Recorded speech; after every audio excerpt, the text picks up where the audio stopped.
Good morning, students. Today we are going to discuss about elimination of hindrances of business, which is the final subtopic from chapter 1. Students, from last 2 days of class, I believe that you all understood about what is business, commerce and trade. Students, I think so you all are very interested and eagerly waiting for the class, I believe. Students, okay, let us get into the subject matter. Elimination of hindrances of business. There are some hindrances which does not allow business to grow. Yesterday we saw a glance of how many hindrances are there in business, like hindrance of place, time, finance, risk, etc. We are now going to discuss in detail how these hindrances can be overcome. Business consists of two aspects, industry and commerce. As I showed yesterday a picture to you all in the form of flow chart, that is industry is consist of three types and the three types again divided into subdivisions, and again commerce is divided into two, trade and auxiliaries of trade. So business consists of two aspects. Business serves to remove several hindrances. Hindrances means which can be told as barriers. Business solves many problems which is found in the transit of goods from the place of production to the place of consumption. Transit of goods means transfer of goods.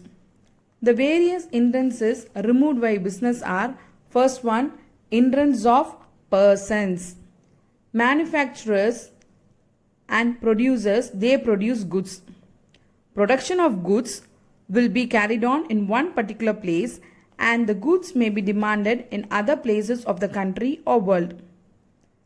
So since these manufacturers and producers are very busy with their production of goods, they cannot always go in search of consumers to sell the products.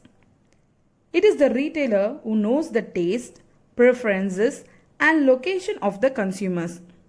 This particular hindrance of person is removed by the wholesalers, agents and other retailers who establish the link between the producers and the consumers.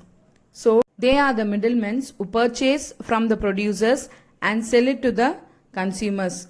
Consumers also cannot go in search of producers for purchasing the consumable products. They get help from the retailers. Next comes hindrance of place. The hindrance of place is eliminated with help of transport. Production of goods will be carried in one particular place, but the consumption will be in different parts of the world.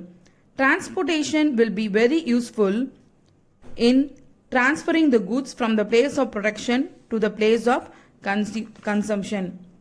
Railways, airways, waterways and roadways help in bringing the products to the place of consumers. Transportation plays a vital role in making the goods available in the place where there is high demand. Next comes hindrance of time. This hindrance of time is removed with the help of warehouse. You may wonder how this warehouse removes the hindrance of time. Let me explain that clearly. Goods produced are not immediately consumed.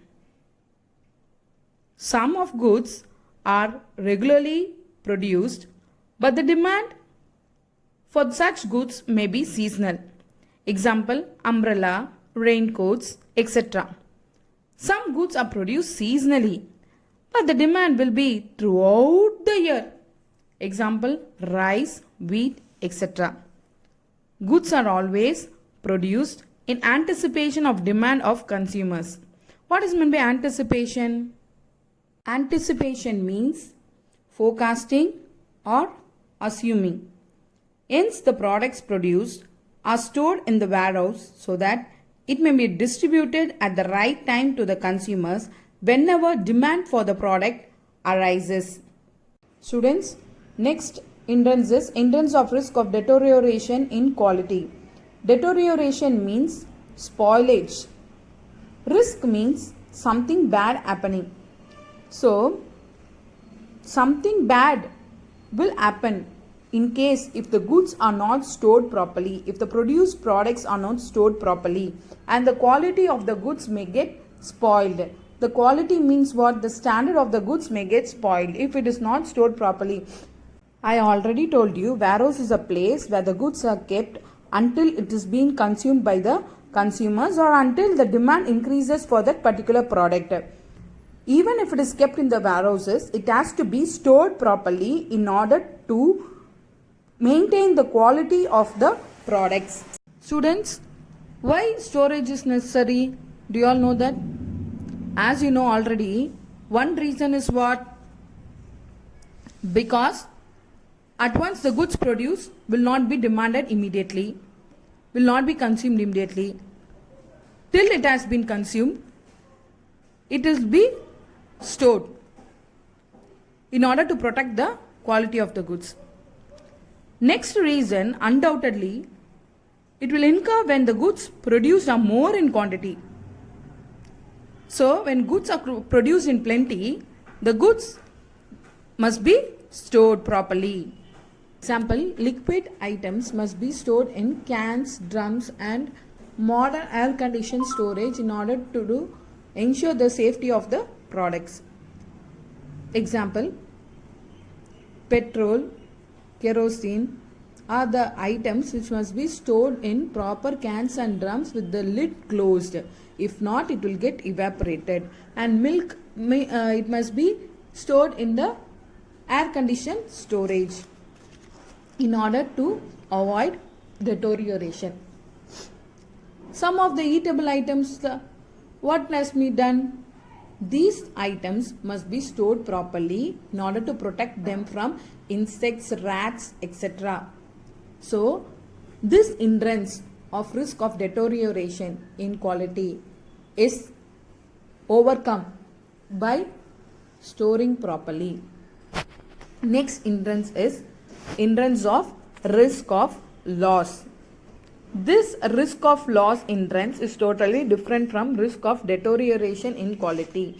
Risk of loss means damage to all the products. How this can occur? This may occur when the goods are being stored in the warehouse. Sometimes fire may occur, then floods may occur, due to which all the goods may be damaged at a single time.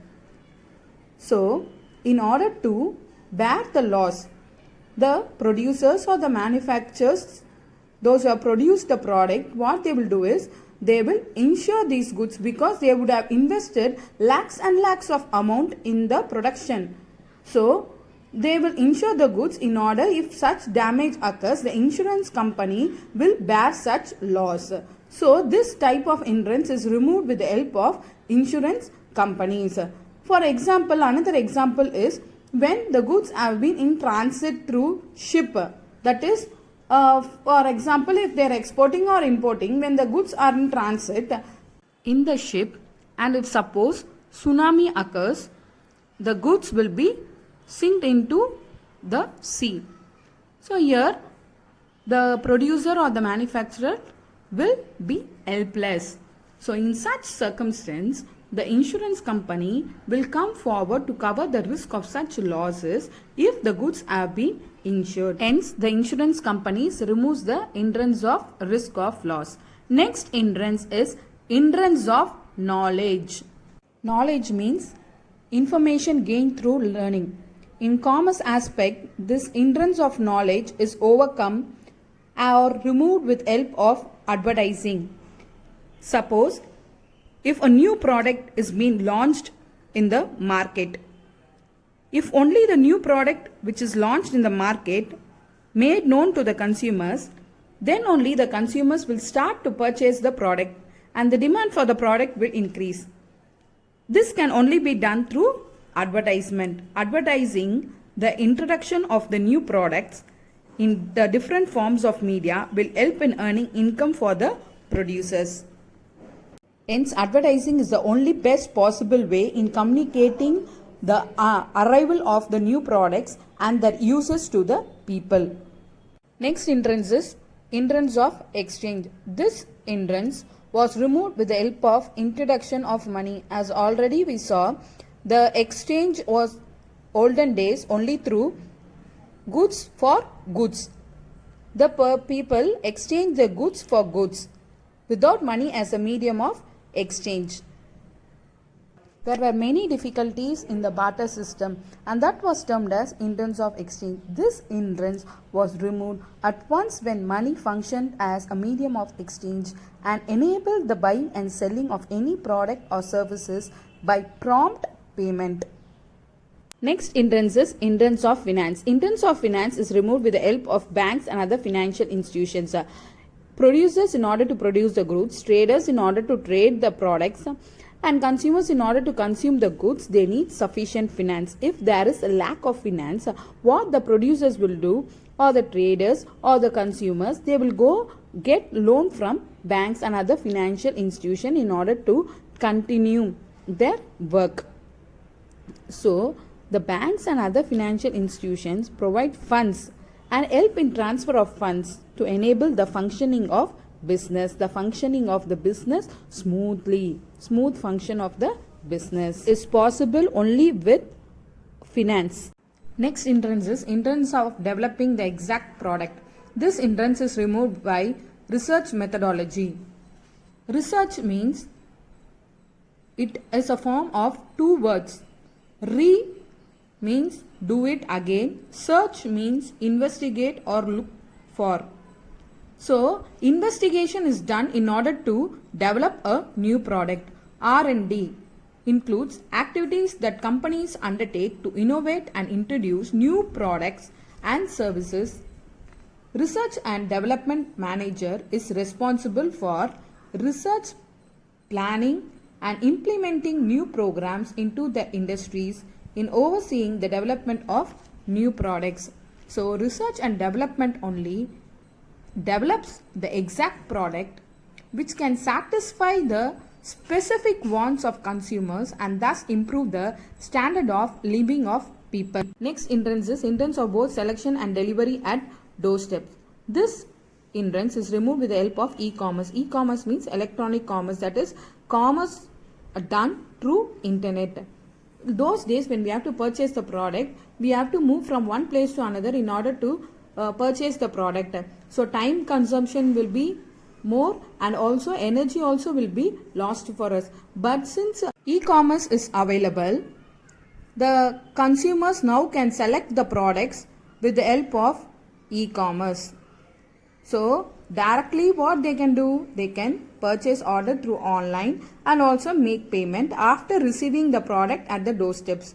Easy purchase made by the consumers. So here time also is not over consumed and also energy also will not be lost for us. This is easy access to purchase of products.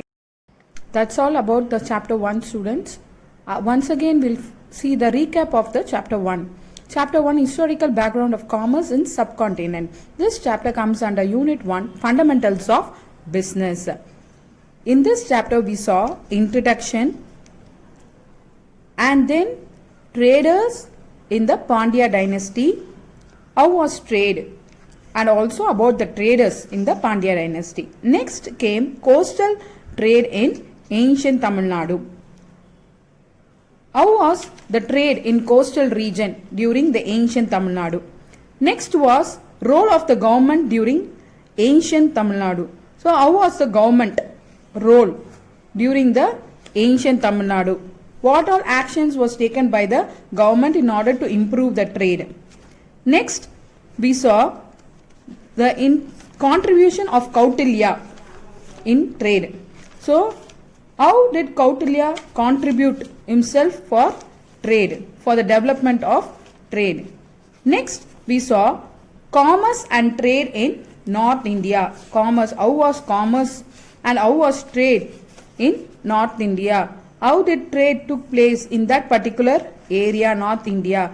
Then came trade with Rome, China and Europe. Then how was trade took place in Rome, China and Europe?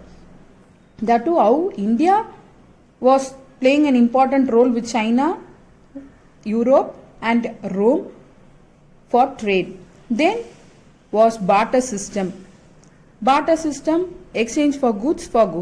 Then constraints in barter system. Constraints, that is difficulties in barter system. Then came invention of money. Invention of money, how money was introduced. Then what happened after money was introduced? Then comes hindrances of commerce. What were the hindrances for not making commerce to flourish? So then was elimination of hindrances of business. So how these hindrances were eliminated? What were the hindrances and what were the steps taken in order to eliminate those hindrances, in order to flourish the trade, in order for the trade to be well organized? Thank you, students. I believe that you all understood the chapter 1 in a clear manner. Thank you once again.